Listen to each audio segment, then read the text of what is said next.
સાહેબ મેલડી કેવી કે માઢિયાનો 5 આખરીઓ જેની યારે 21 ડેરાનું ઝુંડ હોય. ત્યારબાદ કે જુનાગઢની માથે ઉપરકોટ કહેવાય અને ઉપરકોટની માલિપા ખીમળિયો વીર જેની યારે 21 ડેરાનું ઝુંડ હોય. એથી આગળ વાત કરું તો કે કાળી વાવનો રાવલો વીર જેની યારે 21 ડેરાનું ઝુંડ હોય. અને એથી આગળ તો કે અજમેરિયો વીર અને અજમેરિયા વીરના ખાતાની માલિકા 21 ડેરા ભેગા હોય.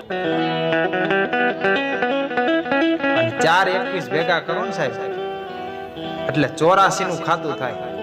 અને એ 84 નું ખાતું જ્યાં ખુલે ને ત્યાં પછી હારાવાના ન હોય સાહેબ. અને આ 84 નું ખાતું કોઈના બાપ થી ન બંધાય.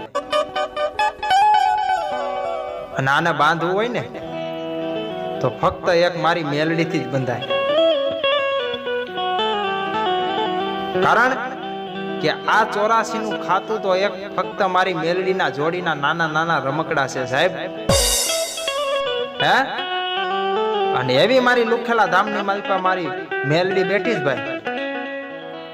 અને મારી લુખેલાની મેલડી તો એમ કે કદાચ કોઈ માણા મારી રજા વગર મારી પરમિશન વગર કદાચ લુખેલામાં રાત રહેવું હોય ને તો મારી મેરડીની રજા જ હોય. અને કદાચ કોઈ માણા વટ કરે અને મારી રજા લીધા વગર કદાચ લુખેલા ધામની માલિકા રાત રહે સાહેબ. અને મારી મેલડી એમ કે કદાચ રાતના 12 નો ટકોરો થાય મધરાતનો કચરો થાય અને હાથની માલિકા જો કદાચ પગરખા લઈ અને ઊભી સીમમાં ન થોડાવું તેથી તો હું લુખેલાના ઝુક જાડવાની મેલડી નો હોય સાહેબ.